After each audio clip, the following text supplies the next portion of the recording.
की जय। श्री सद्गुरु महाराज की जय। श्री सद्गुरु महाराज की जय। नमामि अमित ज्ञान रूपम कृपालम अगम बोध दाता सुबुद्धि निधि विशालम क्षमाशील यति धीर गंभीर ज्ञानम धर्म कील दृढ़ तीर समधीर ज्ञानम जगत त्राणकारी अघारी उदारम भगत प्राण रूपम दया गुण्य पारम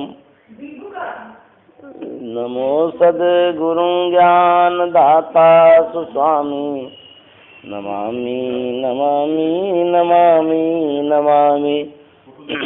श्री सद्गुरु महाराज की जय।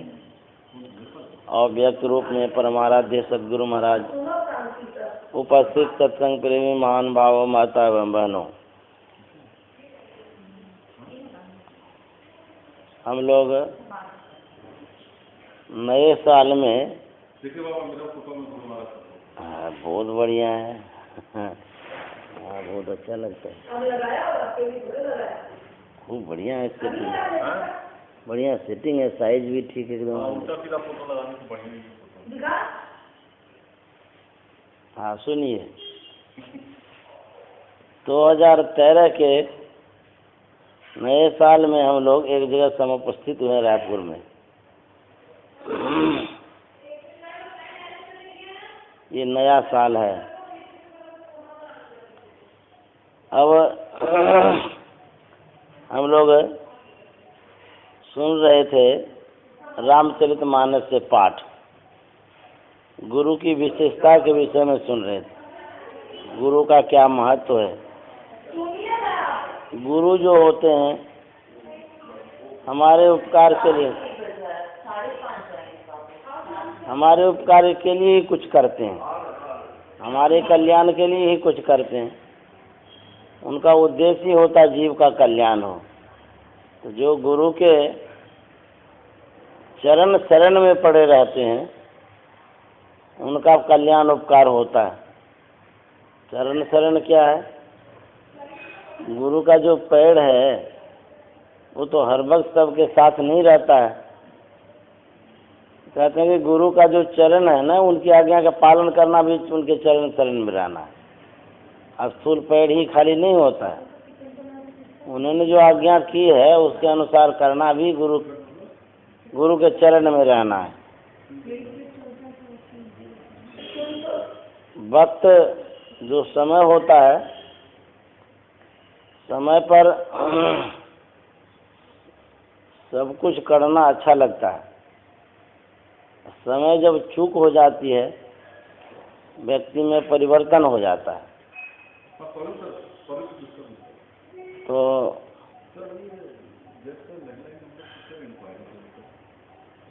गुरु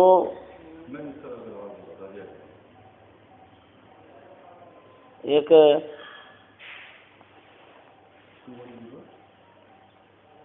महात्मा जी थे, रैदास जी महाराज, बड़े ऊंचे संत थे। जिस समय वो शरीर में थे बनारस में कुटिया बना करके रहते थे, गंगा जी के किनारे जूता सीते थे। जूता सी करके अपना भरण पोषण करते थे, स्वावलंबी जीवन बिताते थे बेचारे। किसी से न लेना न देना, अपना जूता सी लिया, बेच लिया, अपना खा लिया, उसके बाद साधन भजन करते थे। और बहुत की आकांक्षा नहीं रखते थे, जितना जो कुछ है ठीक है। भजन करने लायक वो भोजन का प्रबंध करते थे, उनका यही जीवन था। उनकी कीर्ति बहुत दूर दूर तक फैलने लगी। वहाँ के जो राजा थे उनके भी मन में श्रद्धा उत्पन्न हो गई कि चलो एक संत है, उनका दर्शन प्रसन कर लें, अच्छा रहेगा, आशीर्वाद ले लेंगे। संत के दर्शन से तो फायदा ही होता है। वो घोड़ा पर सवार हो करके राजा थे, वो आ गए रैदास जी महाराज के पास। रैदास जी महाराज को पता चल गया कि राजा है, तो उनके मन में हुआ कि बाप रे बाप, राजा साहब आ गए हैं, इनकी सेवा हम कैसे करें, कैसे स्वागत करेंगे। उनकी कुटिया में कुछ नहीं रहता था, क्योंकि इतना कम काम करते थे कि उसमें विशेष आमदनी ही नहीं होती थी। तो जितनी आमदनी हो जाती थी उतने से भरण पोषण खाली करते थे, पेट भर लिया बस हो गया, जमा नहीं हो पाता था उनको। तो घर में कुटिया में कुछ नहीं है, खाने का चीज़ नहीं, फल फूल कुछ नहीं है, तो स्वागत करेंगे तो कैसे करेंगे। तो जहाँ पर वो बैठे थे वहीं एक टब था जिसमें पानी भरा हुआ था, उसी पानी में जूता भिजाते थे और सीते रहते थे। चमड़ा को मुलायम करना पड़ता होता है ना, तो उसी जूता को भिजा करके सी लिए और गंदा पानी हो गया था। तो रैदास जी महाराज सोचे कि अब क्या करें, उसी में ऐसे उंगली वैसी घुसा दिए, कौवा ऐसे पानी निकाले। तो पानी निकाल करके राजा साहब को बोलते हैं कि ये ले लीजिए।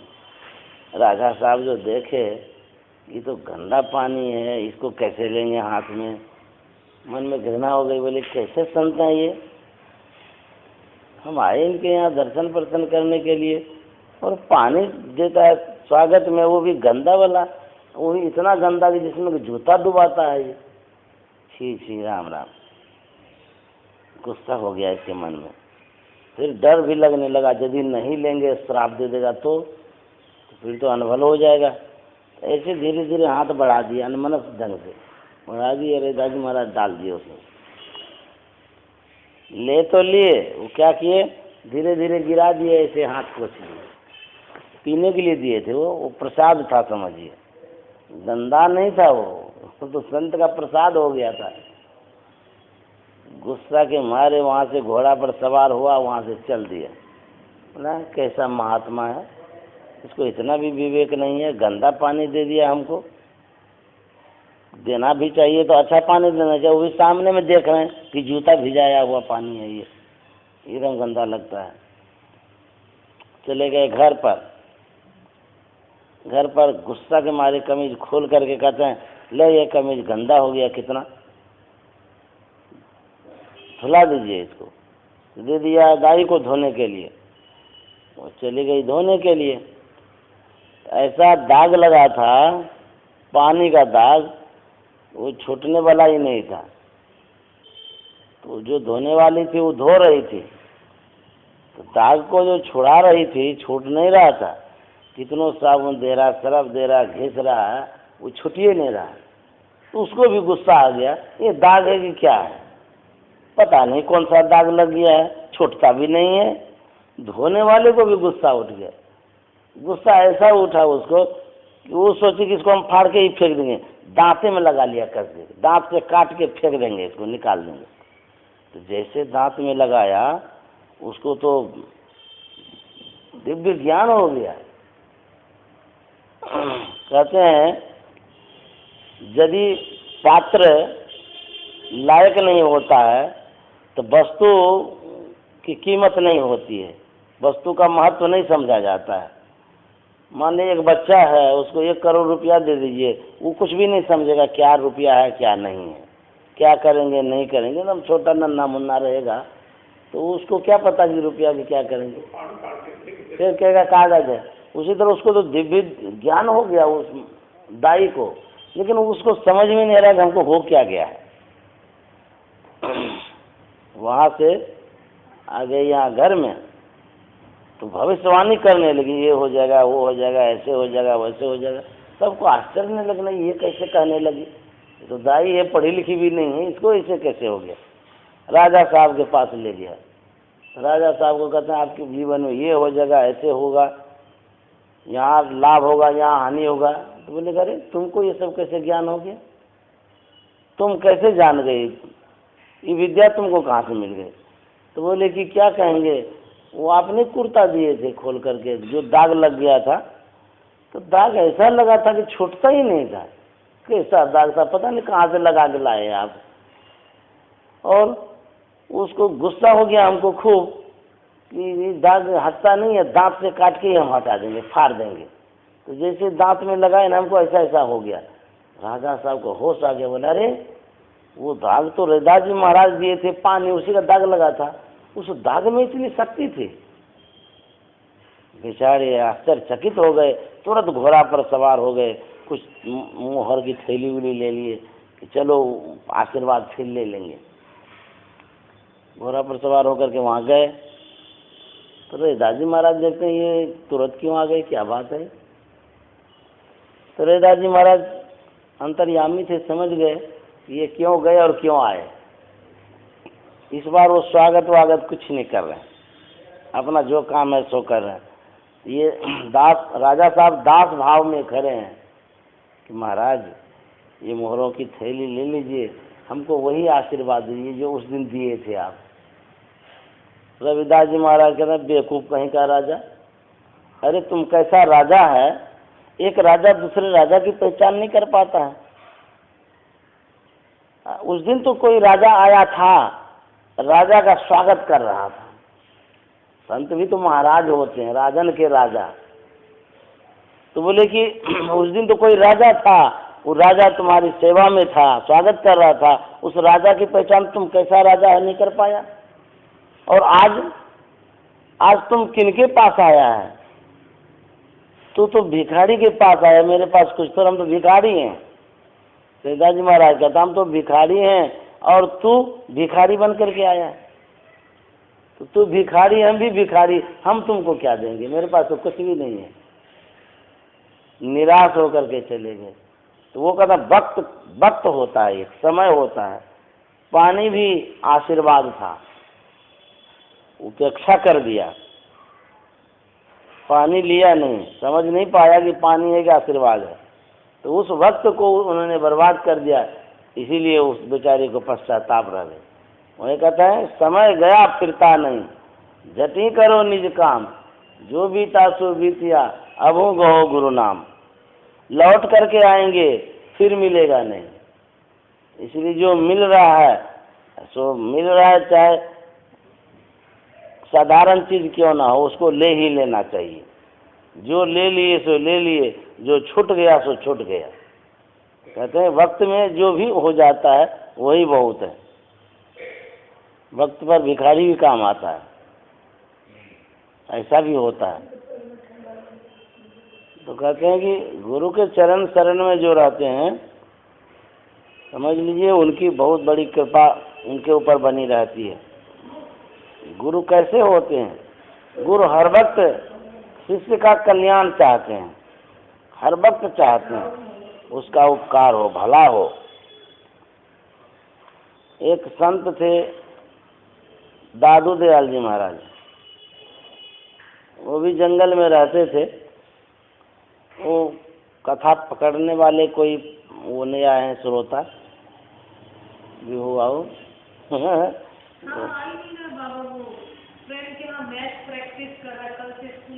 अच्छा कोई बात नहीं, वो अपने धुन में है, रहने दीजिए, कोई बात नहीं, ठीक।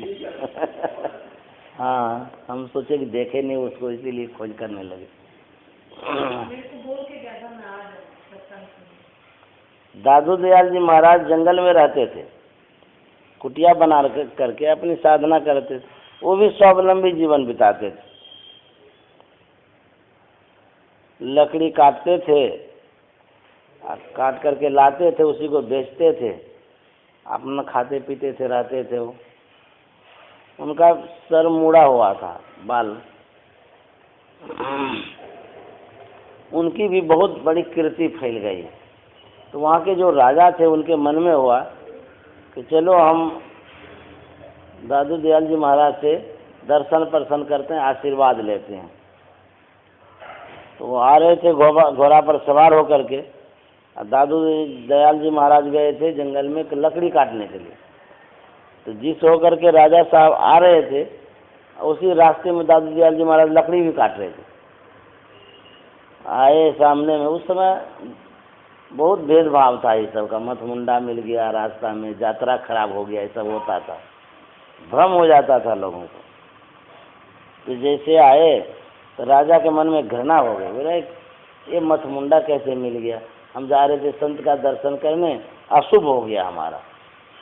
कोड़ा था हाथ में, माथा ठोकते हुए कहते हैं ए मथ मुंडे, बताओ दादू दयाल का घर किधर है। ये कहते हैं कि इधर ऐसे चले जाइए, ऐसे कुटिया उनकी मिल जाएगी। वो जो ऐसे ठोके, कोमल शरीर था ना, वो हो गया, बहुत चोट लगी, यहाँ फूल गया। बेचारे कुछ भी नहीं बोले। राजा साहब चले गए उनके कुटिया के पास, वहाँ तो थे नहीं। ये जान गए कि हमसे मिलने के लिए जा रहे हैं, तो बस पीछे पीछे ये भी कुटिया के पीछे से प्रवेश कर गए उसमें, तैयार वार हो करके फिर बाहर गए। तो जैसे बाहर गए तो राजा साहब देखते रही, तो वही संत हैं जिनको हम कोड़ा से मारे थे। बड़ा लज्जित हो गए राजा साहब। तो बोले कि महाराज, मैंने आपको पहचाना नहीं, बहुत बड़ी गलती हो गई मुझसे, ये आपको कोड़ा से मैंने ठोक दिया। चरणों में गिर करके कहने लगे। तो दादू दयाल जी महाराज कहते हैं, अरे कोई बात नहीं है, गांव देहात की जब माता लोग घड़ा खरीदने के लिए जाती है, 2 पैसे की घड़ा होती है, तो उसको ठोकती है, ठोक बजा करके देखती है कि कहीं मसक तो नहीं है। तो बोले कि जब 2 पैसे की घड़ा को लोग ठोक बजा करके लेता है, तो गुरु के शरण में आया, गुरु के पास आया, जीवन समर्पित करने का आया, और गुरु को थोड़ा ठोक बजा लिया तो क्या हो गया? अब ये कैसे गुरु होते हैं इतने शांति। तो ठोक बजा करके मतलब डंडा से थोड़ा ठोका जाएगा गुरु को। लेकिन सहनशीलता के विषय में बता रहे कैसे महान थे। तो गुरु बड़े बड़े उपकारी होते हैं, कितनों गलती कर देता है फिर माफ कर देते हैं। काकभूषुंडी जी महाराज के गुरु थे। काकभूषुंडी जी महाराज मंदिर में, शिव मंदिर में पूजा कर रहे थे, बैठे हुए थे, पूजा कर रहे थे। उसी समय काकभूषुंडी जी महाराज के गुरु आ गए। तो गुरु आए तो काकभूषुंडी जी महाराज के मन में हुआ, हम तो पूजा कर रहे हैं भगवान शिव का मंदिर में बैठ करके, तो फिर प्रणाम करने की आवश्यकता क्या है? गुरु आए हैं तो आए हैं। बेचारे वो गुरु जी खड़े रहे, काकभूषुंडी जी महाराज मंदिर में अपना पूजा करते रहे। तो ये तो अपमान हो गया ना गुरु का, अशिष्ट व्यवहार हो गया ये।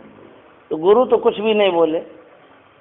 उसी समय आकाशवाणी हुई, भगवान शंकर कहता, अरे दुष्ट, गुरु आया दरवाजे पर तुम्हारे पास, उठ करके तुमको प्रणाम करना चाहिए, तुम अजगर की तरह बैठा रह गए। जाओ तो अजगर बन जाओ। भगवान शंकर श्राप दे देते हैं, कहते जाओ तुम अजगर बन जाओ।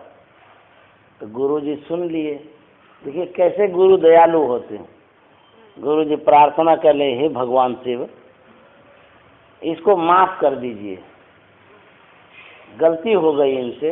अब मुझे शिष्य की गलती हो गई, गुरु के लिए गलती हो गई, वही गुरु कैसे हैं? तो कहते इनकी गलती हो गई, माफ कर दीजिए। तो प्रार्थना करने लगे, खूब प्रार्थना किए। प्रार्थना जब किए भगवान शंकर खुश हो गए। खुश हो गए तब जाकर कहते, अच्छा ठीक है, जब आप कहते हैं तो अजगर तो इसको बनना ही पड़ेगा, लेकिन जो ज्ञान है वो ज्ञान समाप्त नहीं होगा। देखिए गुरु का अपमान किया गया, तो गुरु इस बात को कुछ नहीं माने। चलो कोई बात नहीं, शिष्य है, गलती सलती होते ही रहता है, माफ कर दे। लेकिन भगवान माफ नहीं किए। इसीलिए गुरु जो होते हैं ना, सबसे श्रेष्ठ होते हैं, भगवान से भी श्रेष्ठ होते हैं, बहुत बड़ा उपकारी होते हैं। गुरु महाराज लिखे हैं, सदगुरु करुण कर तर ठहर, धर्म में ही जावे पार में। सदगुरु करुण कर तर ठहर, कहते जो सदगुरु के कृपा रूपी हाथ के नीचे रहते हैं, कहता उसका सब बेड़ा पार हो जाता है, सब काम बन जाता है। सदगुरु की कृपा जिसके ऊपर हो जाता है, हाथ समझ लिए उसका बाल न बाका कर सके जो जग बैरी हो। दुनिया का लोग क्यों न बैरी हो जाए, जिसके ऊपर गुरु की कृपा हो जाती है, सब बाण कट जाता है, समाप्त हो जाता है, कहीं कुछ नहीं बिगड़ता है उसका कुछ भी। इसलिए कहते हैं संत सदगुरु के चरण में रहना चाहिए।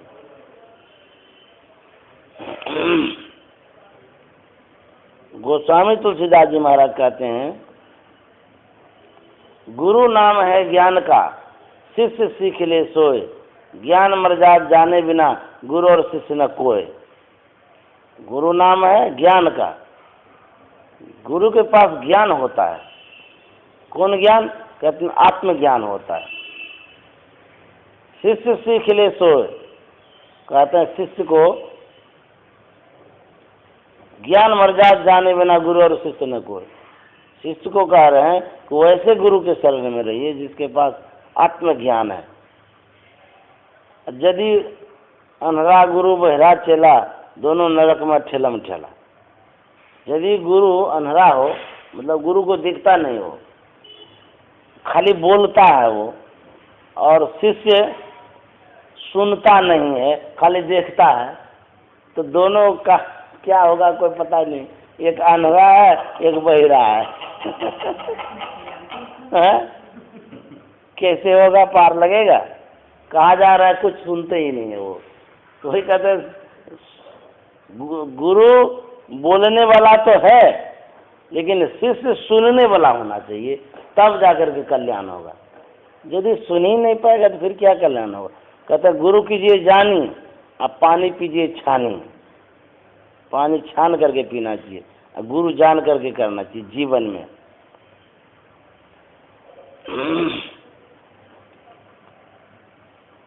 गुरु महाराज ने लिखा है, प्रेम भक्ति गुरु दीजिए, बिनमो कर जोरी, पल पल छोहन छोड़िए, सुनिए गुरु मोरी।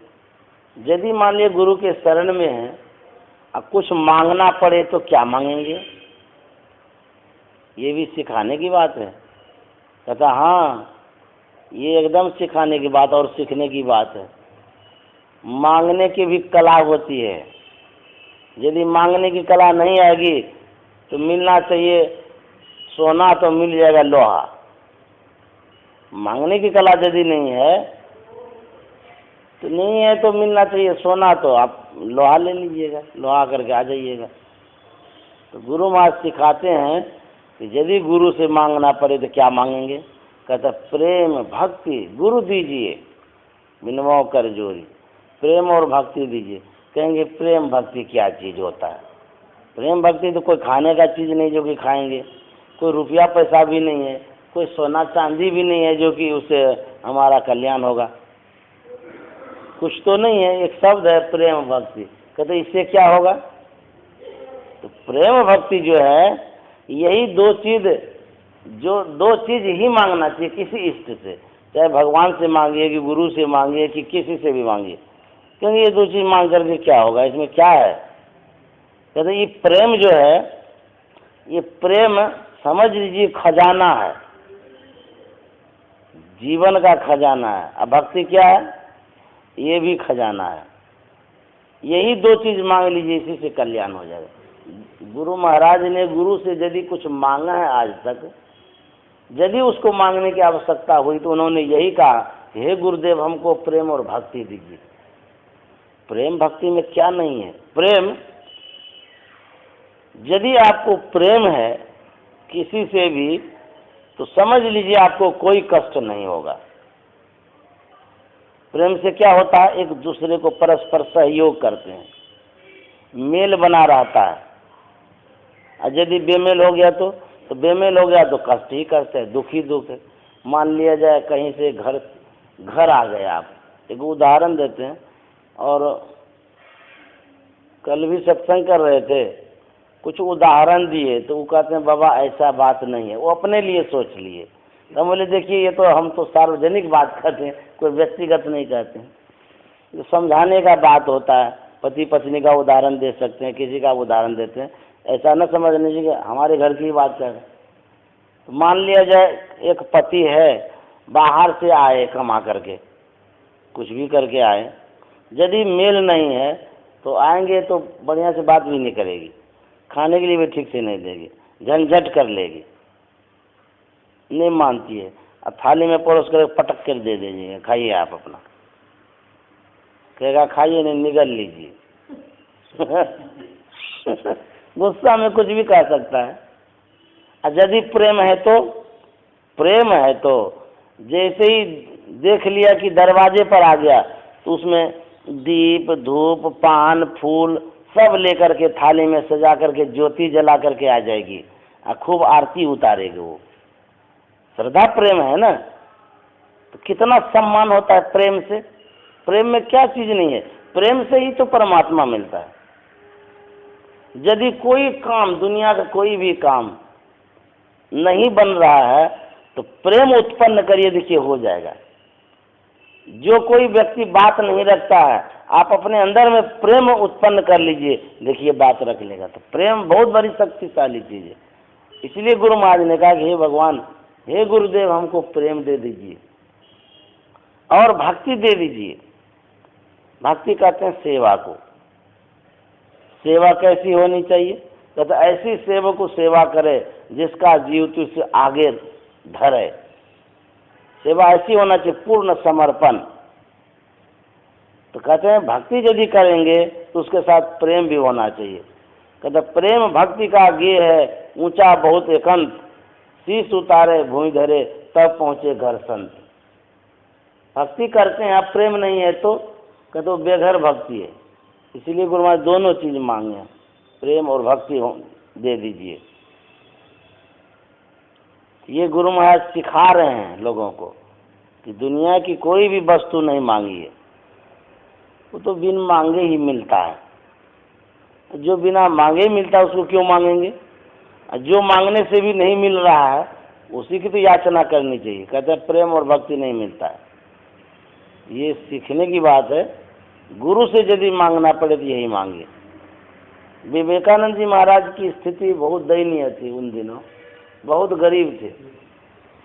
इतने गरीब कि एक भाई बहन थे, भूख के मारे रो रहे थे। इनकी माँ को भी लगा कि हम क्या खिलाएंगे इन लोगों को, छोटा छोटा बच्चा है, कहाँ से क्या लाएंगे। तो घर में ढूंढा तो आलू मिला, आलू 2-4 गो, उसको उबाल दिया, उसमें नमक दे दिया, पानी दे दिया, कटोरा में ले करके सब बच्चे के सामने बीच में रख दिए। तो बच्चे सब भी देख रहे हैं, इतना छोटा सा आलू है, इसमें किसी का पेट नहीं भरेगा। तो विवेकानंद जी महाराज आगे में ले करके दूसरे को दे दिए, दूसरा बच्चा तीसरे को दे दिए। उसको बढ़ाते बढ़ाते सब बीच में कटोरी आ गई, कोई नहीं खाए, पेट तो भरेगा नहीं। अब फिर सब कोई सोच रहे थे हम खा लेंगे तो वो भी तो भूखले हैं। कितना प्रेम था उन लोगों आपस में, भाई बहन में, कितना मेल, हद से ज़्यादा। तो मन में हो रहा था हम खा लेंगे तो वो भूखे रह जाएंगे। तो उनकी माँ बहुत रोई उस स्थिति को देख के। विवेकानंद जी महाराज बड़े थे, बोले कि बेटा ऐसा करो ना, यहाँ एक रामकृष्ण परमहंस बहुत बड़े संत हैं, बहुत बड़े संत, कहते हैं कि जो कोई उनके शरण में जाता है उनकी स्थिति बदल जाती है।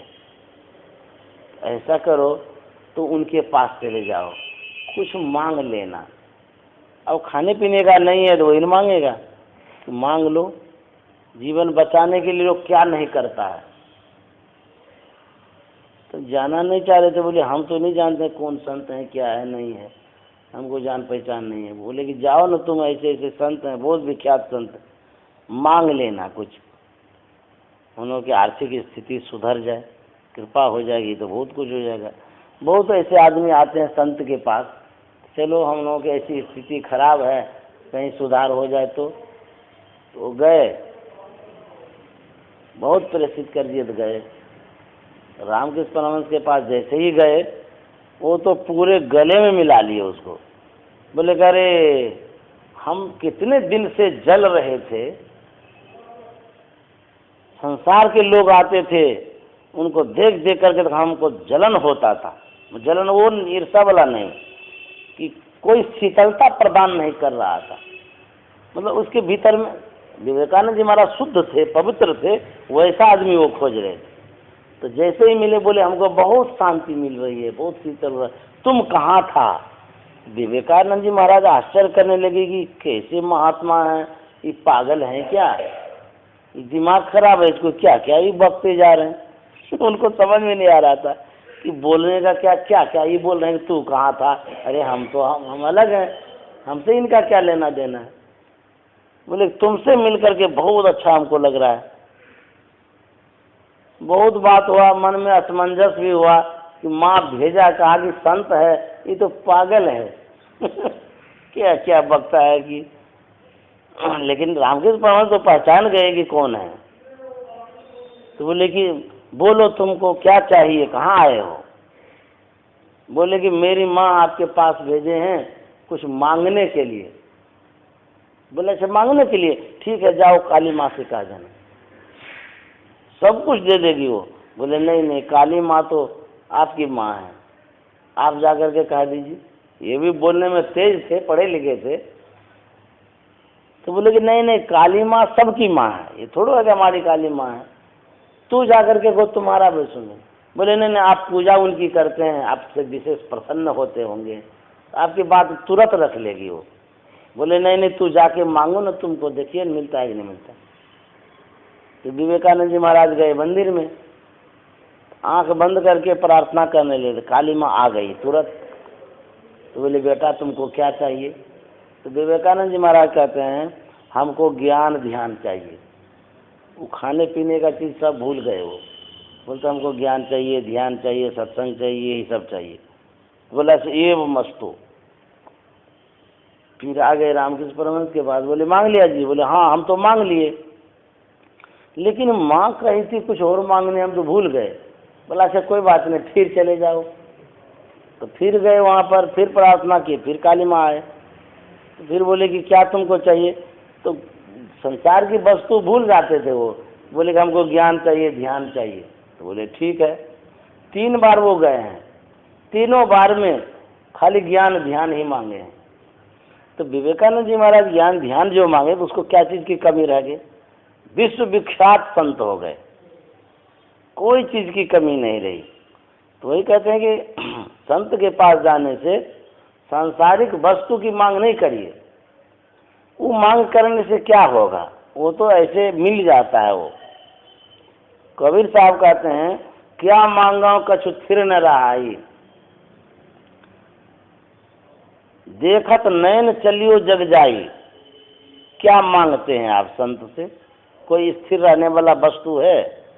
कहते आंख से देख लीजिए, सब वस्तु विनाशवान है, समाप्त होने वाला है, क्षणभंगुर है, अनस्थिर है। उदाहरण दे करके समझाते हैं।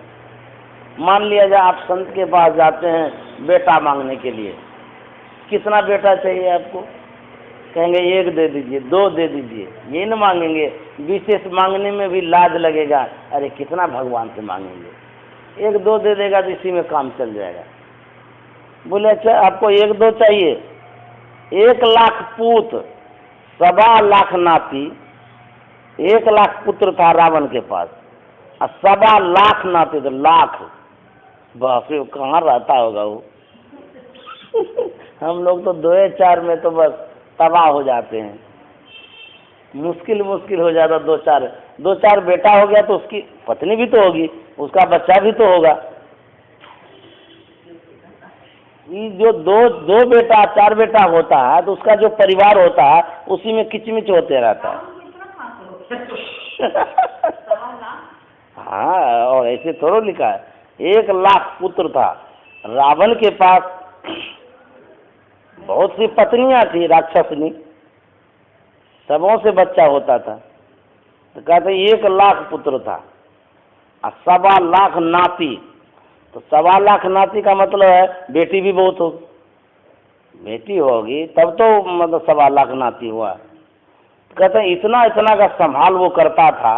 और आजकल 2-4 होता उसी में खटपट हो जाता, झगड़ा हो जाता, अलग अलग हो जाते हैं अपना अपना, सब अपना अपना भोजन पानी करने लग जाता है। वो रावण कैसे रखता था। तो कबीर साहब कहते हैं कि मांगने जो जाते हैं, रावण के पास 1.25 लाख था तो उसका रहा नहीं, रहा न कुल कोई रोबन हारा। ये तो अनस्थिर है, कितना मांगिएगा, किस लिए, मत मांगिए उतना।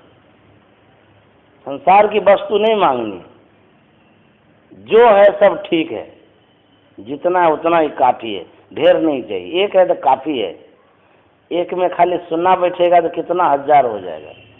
तो एक ही रखना चाहिए, एक लड़का हो, एक परमात्मा की उपासना हो, एक अपने हैं, बस इतना में ही बस आनंद ही आनंद है। तो वही कबीर साहब कहते हैं कि इच्छा जो सांसारिक होती है वो नहीं होनी चाहिए, मांग नहीं होनी चाहिए प्रभु से कि हमको धन दे दीजिए, संपत्ति दे दीजिए, वो अपने आएगा। इसीलिए कहते हैं कि प्रेम भक्ति गुरु दीजिए, परमात्मा से प्रेम और भक्ति की भिक्षा मांगिए। एक था फकीर, वो सुन रखा था कि एक बादशाह है, वो बहुत दानी उदार है, वहाँ जो जाता है उसके यहाँ से कोई खाली हाथ नहीं लौटता है।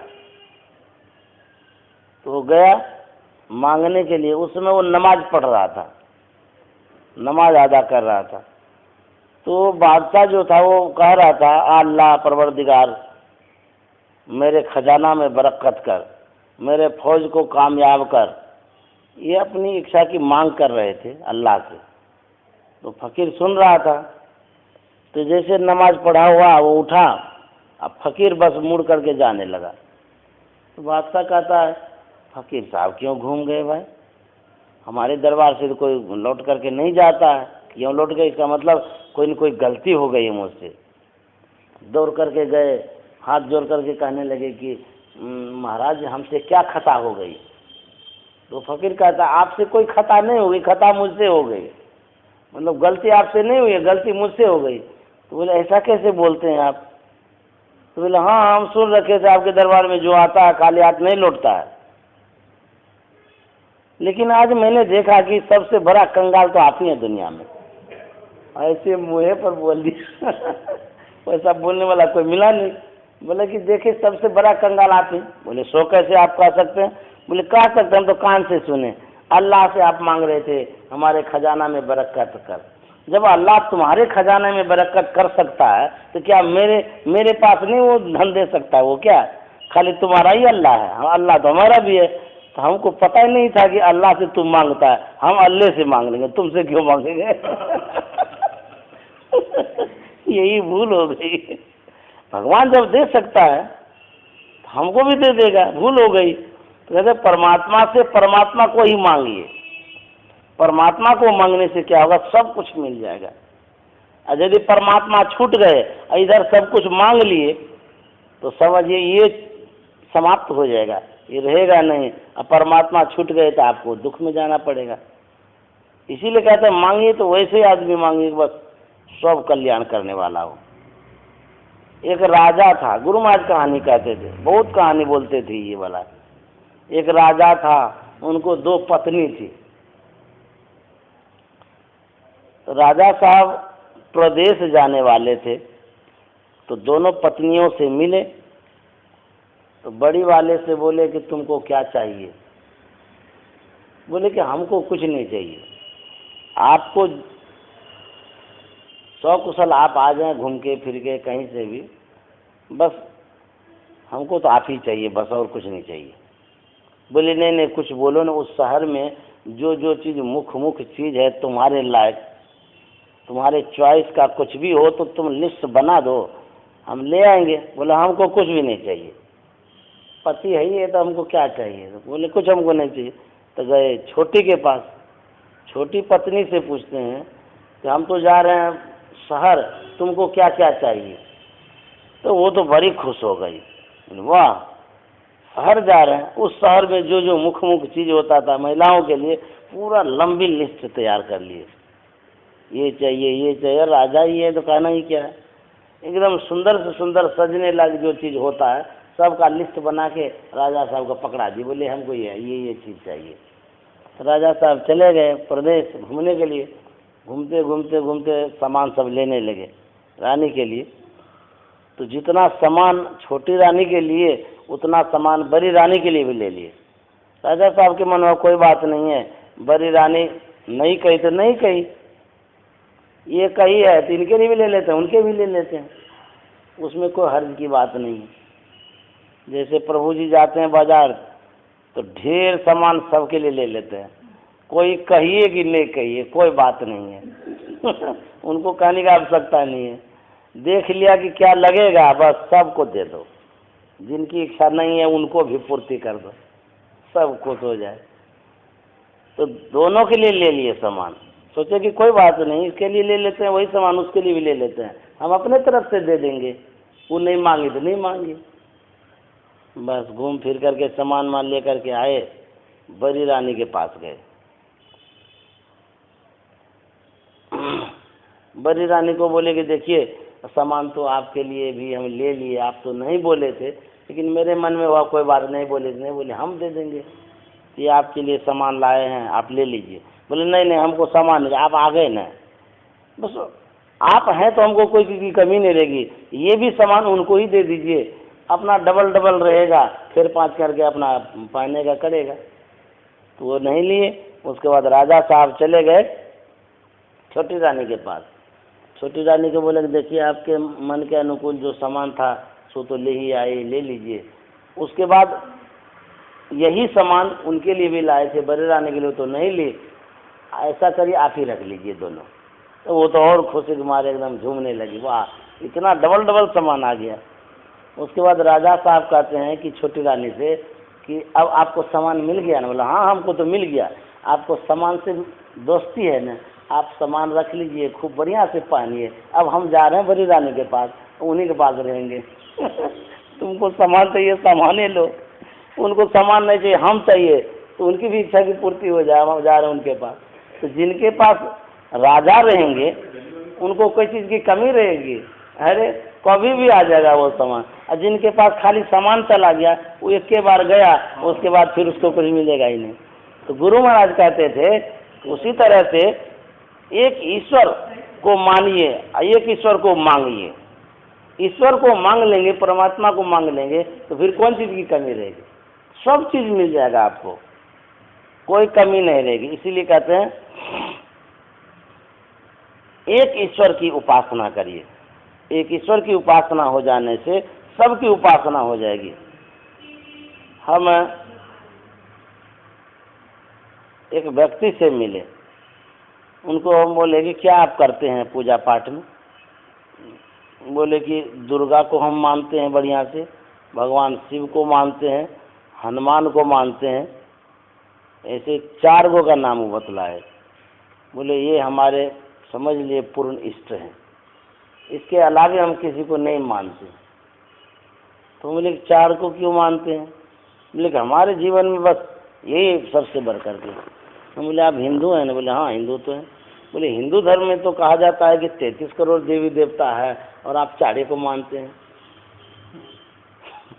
मान लिया जाए 4 की पूजा आप करते हैं, और 4 के अतिरिक्त क्या कमजोर देवता है? कमजोरी समझ करके नहीं मानते हैं 4 के अलावे। तो 4 के अलावे भी तो मजबूत सब हैं, धुरंधर सब देवता उधर है, तो उसको नहीं मानते, 4 को मानते हैं। हाँ तो बोले कि हम तो इतना काहे मानते हैं। हम बोले और तो रुष्ट हो जाएंगे आपसे। मान लिया जाए 4 के अतिरिक्त जो देवता हैं वो तो आप पर खुश नहीं रहेंगे कि उसको मानते ही नहीं, आप खुश कैसे होंगे? ऐसा तो नहीं करना चाहिए आपको। बोले कि क्या कहेंगे बाबा, यही हम पूजा यही सब करते हैं 3-4 गो को लेकर के। हम बोले देखिए 4 को मत मानिए, 4 में घटा दीजिए। और बोला 4 को घटा देंगे, कहीं अनिष्ट हो गया तो मान लीजिए इस 4 में कोई मजबूत होगा, वही हट गया, कहीं अनबल कर दिया, तब क्या होगा? हम बोले कि ऐसा नहीं होगा, आप ऐसा करिए, संत महात्मा कहते हैं एक की पूजा करिए, उसी 4 में से चुन लीजिए कि सबसे मजबूत कौन है, सबसे जो मजबूत देवता होगा उसी को चुन लीजिए। नहीं आपको पता लगता है हनुमान को ले लीजिए, उसके पास तो गदा रहती है, कोई अगर लड़ने के लिए उसको तो मार के भगा देगा। एक के पूजा करिए ना, हनुमान का करिए, नहीं तो दुर्गा का करिए, उसके पास तो तलवार रहता है, तो सबको कत्ल कर देगा जो आएगा दुष्ट लोग। तो तो शंकर भगवान को ले लीजिए, वो तो सबको भस्म करने वाले हैं। तीनों में से किसी को चुन लीजिए ना आप, एक को मानिए। खूब समझाए उसको घंटों भर।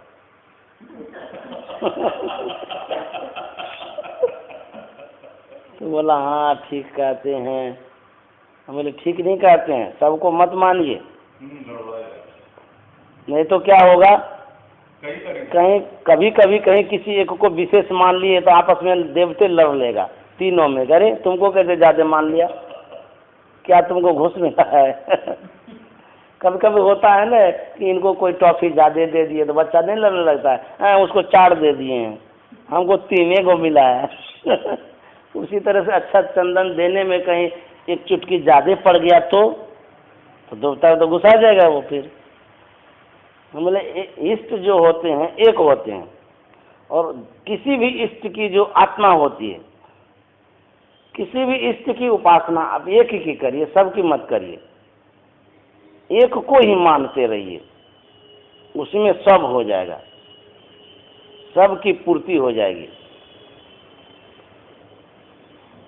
एक बीरबल ने, अकबर ने बीरबल से कहा कि बीरबल तो हिंदू है, तो तुम्हारा बहुत देवता है, तुम्हारे पास बहुत देवता, तो 33 करोड़ देवता होता है। बोले हाँ होता है, उसमें क्या बात है, क्यों, क्या कहना चाहते हैं? बोले 33 करोड़ देवता को हमको दिखा सकता है? बोले नहीं दिखा तो नहीं सकते, 33 करोड़ देवता हम कहाँ से लेंगे, उतना तो मूर्ति हम देखे भी नहीं कहाँ है। बोले तो हिंदू है जी, तुम्हारा देवता है 33 करोड़, तो 33 करोड़ को देखा भी नहीं है, कैसा हिंदू है तुम?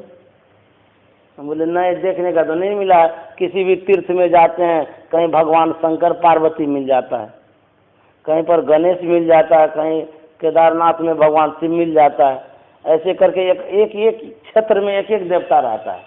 तो बोले कि उतना एक क्षेत्र में एक देवता रहता है, तो भारत में, पूरे भारत में 33 करोड़ देवता होगा? बोले कि पता नहीं होगा कि नहीं होगा, क्योंकि एक देवता जो है ना बहुत लंबा क्षेत्र लेता है। मान लिया जाए हरिद्वार चले जाइए, कितना देवता होगा वहाँ, 50 गो होगा अलग अलग करके, जैसे काली, दुर्गा, सरस्वती जो भी है सब 50 ठो होगा, नहीं होगा 50 गो। भगवान शंकर ज्यादा होंगे वहाँ, है ना, हनुमान जी होंगे, दुर्गा माँ हो सकती है, तो सब मिला के हम सोचते हैं कि 50 देवता होगा। तो 50 देवता में हरिद्वार कितना किलोमीटर में है? कम से कम रखिए 20-25 किलोमीटर में होगा हरिद्वार। तो 50 देवता जब 25 किलोमीटर घेर के रखा है, तो ये 33 करोड़ देवता कितना घेरा होगा? हमको लगता है भारत से पार हो गया होगा, जो सीमा है भारत की। वो कहता है कि बाबरा देवता तो तुम्हारा भारत पूरे छेक लिया होगा जी।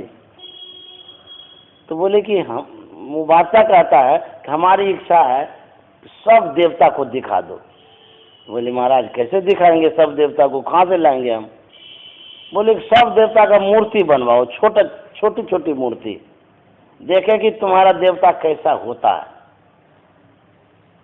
क्या क्या कला में पूर्ण है, कम से कम मूर्ति से तो पता चल जाएगा। तो बोले कि बहुत जगह लेगा। बोले जितना जगह लेगा छोटा छोटा बनाना, ताकि वो अट जाए। तो बीरबल को आदेश दे दिया, बनवाना शुरू किया। बहुत दिन लगा बनाने में, बनाते बनाते सजाते सजाते पूरा तैयार कर दिया, सब मूर्ति ही मूर्ति है। तो जब तैयार हो गया तो बीरबल बोला कि जहाँ पर ना मूर्ति तैयार हो गई, चलिए देखने के लिए, सजा धजा दिया एकदम रंग रूप से। तो बादशाह गए देखने के लिए, पूरी जितनी मूर्तियाँ हैं सबका अवलोकन किए वो, कि किसके हाथ में क्या है, नहीं है, कैसे हैं, क्या कर रहे हैं, इसका क्या कहना है, सब जगह गए, देखते देखते सब देख लिए। तो अकबर कहता है कि बीरबल तुम्हारा जितना देवता है सब डरपोक है। बोले कैसे बोलते हैं सब डरपोक है? बोले हाँ, किसी के हाथ में देखते हैं धनुष बाण लग रखा हुआ है, उसको डर है तब ना धनुष बाण रखा है, लगता है कि कोई मारेगा। किसी के हाथ में देखते हैं तलवार रखा हुआ है, किसी के हाथ में देखते हैं गधा है जी। सब देवता डरपोक है, लेकिन एक देवता निडर है। बोले वो कौन सा है? बोले ये कृष्ण है ना, इसके हाथ में बांसुरी खाली है, ये निडर है, निश्चिंत होकर के, आनंद मगन होकर के बांसुरी खाली बजाता होगा। यही एगो देवता निडर है, सब डरने वाला है। तो वही कहते हैं जितना देवी देवता है सब प्रणम्य है, पूजनीय है, लेकिन सभी देवी देवताओं में जो गुरु होते हैं सबसे श्रेष्ठ होते हैं, वो एक ईश्वर की भक्ति बतलाते हैं। इसलिए एक की पूजा करिए, एक ईश्वर की पूजा, एक की पूजा हो जाएगी, सबकी पूजा हो जाएगी। आपका समय हो गया। 5:30 बजे तक बोला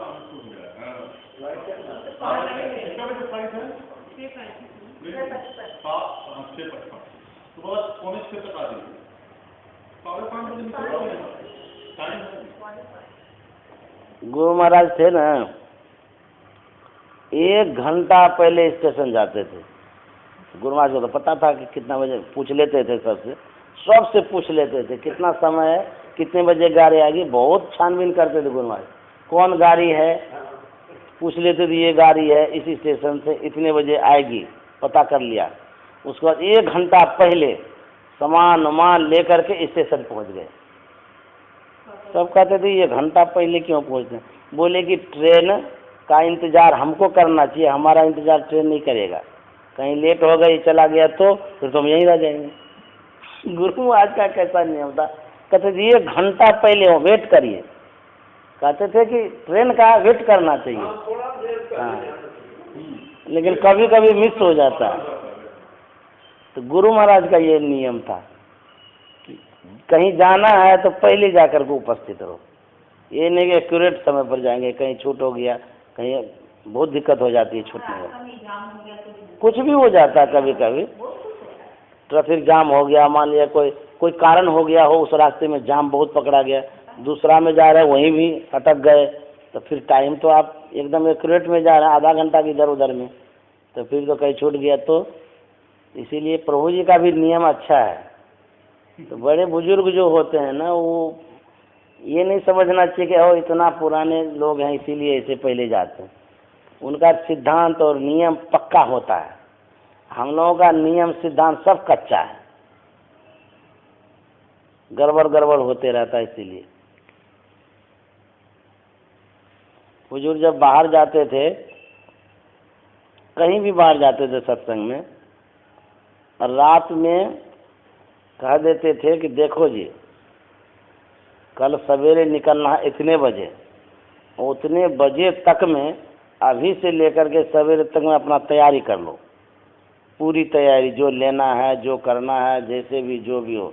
हम लोग ढेर रात तक हुजूर का सामान लेना होना ये सब करते रहते थे। फिर भोर में हुजूर को भी तैयार कर लिए, अब हम लोगों को भी तैयार होना है, हम लोग भी तैयार हुए। तो हुजूर जब तैयार हो गए तो अब तो चलेंगे, तो हम लोग बहुत स्पीड में सब काम करते थे, नहाना वहाना, कपड़ा लेना, अपना भी तो लेना है, सब ले दे करके गाड़ी में भी लादना है, सब लाद उद करके तैयार किए। कभी कभी देर हो जाती थी, जैसे हुजूर का कमरा बंद करना है, सब समेटना है, उसमें देर हो गई तो डांट भी लगती थी। किशोरी बाबा बहुत देर करते थे, हुजूर बहुत गुस्साते थे उसके ऊपर। हाँ, तो पहले से कहते थे तैयार होकर के रहो एकदम। तो समय के बड़े पक्के थे हुजूर। हमारे पिताजी 6 बजे से 6 बजे हम लोग नाश्ता करेंगे,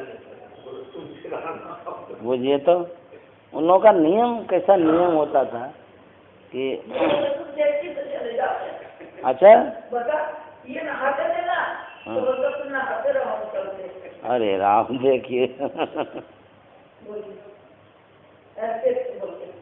तो हम लोगों को भी होना चाहिए ना वैसा। हाँ हाँ, उस 6 बजे तो 10 मिनट पहले। हाँ, पहले तैयार रहेंगे, ये नहीं कि बाद में जी। 5 मिनट पहले जाएंगे तो अच्छा लगेगा ना, 5 मिनट लेट गए तो उसको तो ऐसे ही गुस्सा आ जाएगा। गुस्सा आएगा। वो एक बार महात्मा गांधी के पास एक प्रोफेसर गए, तो प्रोफेसर बोले कि हम आपसे बात करेंगे, तो बोले कि 8 बजे आना कल। तो होता है ना कि चलो 8 बजे कहा है तो 10 मिनट लेट कर देते हैं, तो 10 मिनट लेट कर दिए। वो 10 मिनट जो लेट कर दिए, महात्मा गांधी तो घर ही देखते रहते थे, उसको किसी से डर भी नहीं था, बस टाइम देखते रहते थे, चाहे कलेक्टर हो, वीडियो कोई भी हो। देख लिया कि 8 बजे नहीं आया, फिर दूसरे आदमी से बात करने लगे। महात्मा गांधी समय वेस्ट नहीं करते थे, नहीं आया तो नहीं आया, दूसरे आदमी से बात कर रहे हैं, तब तक वो पहुंच गया। बोले कि आप हमको समय दिए थे और हम आ गए हैं। तो बोले कि कितना बजे का समय दिए? तो बोले 8 बजे। तो कितना बज रहा है? 8-10। कल आइएगा। बेचारे को घूमना पड़ा, चला गया वो। फिर कल आया एकदम टाइम पर, सोचा कि कहीं आज लेट हो गया फिर बात नहीं होगी, ठीक टाइम के पहले वहाँ पहुँच गए। उसके बाद महात्मा गांधी उसको कहते हैं कि आप प्रोफेसर हैं ना? बोले हाँ हम प्रोफेसर हैं। तो बोले आप शिक्षा देते हैं लोगों को, क्या शिक्षा देते हैं? यदि आप ही 10 मिनट लेट करेंगे तो भारत की शिक्षा तो 10 साल पीछे चली जाएगी। हाँ, मुझे 10 साल। महात्मा गांधी बोले कि भारत की शिक्षा 10 साल पीछे जाएगी 10 मिनट लेट करने से। कितना टाइम का महत्व देते थे। इसलिए सब काम टाइम पर करना चाहिए, जो भी काम। हाँ, टाइम देते थे, अब उससे 5 मिनट दिए तो सीधी वापस लौटा देते। अच्छा। हाँ, अरे राम, उनका भी नहीं। हाँ, वो ये कितने पक्के तवाज़ है दुनिया में। हम लोगों को जो माता गुस्सा हो गया 10 बजे का सक्सेसर तो 10 बजे निकलेगा। हाँ, शादी ब्याह तो बाबा टाइम 8 बजे लिखा रहता है, शादी ब्याह से कब रिलेशन? क्यों रिलेशन क्यों नहीं होगा? यहाँ तो नहीं है, तो 8 बजे लिखा रहता तो 9 साढ़े 9 बजे। वो गलत है, वैसा होना। एक साथ इसका हम बाबा अनु का शादी में तैयार होने चले गए, हम बोले आते रहे तो बारात 7 बजे आई। अरे राम देखो तो बारात का जयमाला पंचुअलिटी है तो भाभी जी आप यहाँ नहीं है। ये भाई मैंने कुछ मालूम का टाइम पर आई। ले टाइम तो टाइम लिखा तब क्यों जाता है? टाइम से बारात एकदम दरवाजा 4 बजे तो 4 ही बजे। मान लीजिए कार्ड में जो लिखते हैं तब तो गलत लिखते हैं आप। हाँ, 8 बजे लिखे या 9 बजे आते हैं तो उस टाइम का कोई महत्व नहीं है। तब ये तो 8 बजे सब जितने आदमी को आप इनवाइट किए तो 8 बजे सब तो तुरंत पहुँच जाए। लेकिन कलकत्ता में है। एकदम आना। आदमी इनवाइटेड है, देखिए, 4 बजे नहीं पहुँच सकता है। किसी को पेट में दर्द हो गया, कोई इमरजेंसी हो गया तो अलग बात हो जाती है। कितने आदमी वैसे? तो 900 आदमी आएंगे 1000 में से, तो 900 आदमी आ गए। अच्छा, दुनिया का तो छोड़ दीजिए, हम लोग जितने आदमी हैं यहाँ पर जितने उपस्थित हैं वो तो कम से कम समय का महत्व देंगे। नहीं, समय का महत्व शादी ब्याह में यहाँ नहीं देता। 8 बजे दुनिया का नहीं हम कह रहे हैं, हम लोग का। कोई देता है कि नहीं देता है, लेकिन हम लोगों को कानून में तो देते हैं, बाकी ये सब चीजों में नहीं, सब में देना चाहिए। तब जानते हैं क्या होगा, समय का महत्व देने से होगा क्या, ये बतला रहे हैं आपको। जैसे सूर्य समय पर उगता है, 1 मिनट इधर उधर नहीं करता है। जो समय है समय, सूर्य जब समय पर उगता है और समय पर डूबता है तो उसको हम भगवान कहते हैं, समझे? उस समय के ऊपर उगना डूबना जो करता है ना, समय का महत्व है, इसीलिए उसको भगवान कहते हैं। यदि वही सूर्य सोचे चलो अभी तो लोग सब सोया हुआ है, 10 मिनट और सोने देते हैं,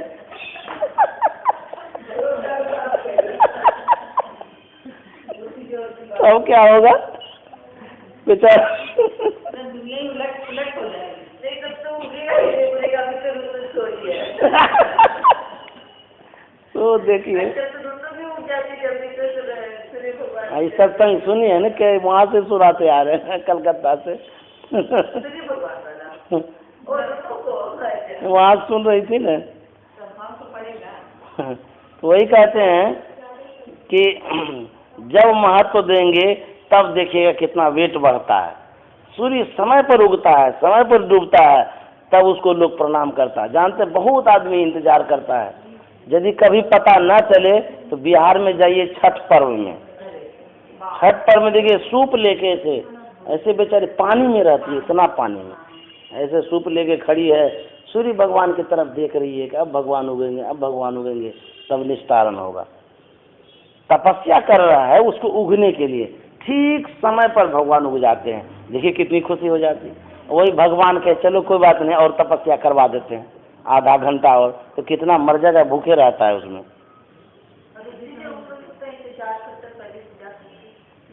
पहले हाँ। खाएं, और जो हम मांगे वो भगवान हमको दे। सब सामान मान लेकर के एकदम सवेरे घाट पर पहुंच गया। कि हमको भगवान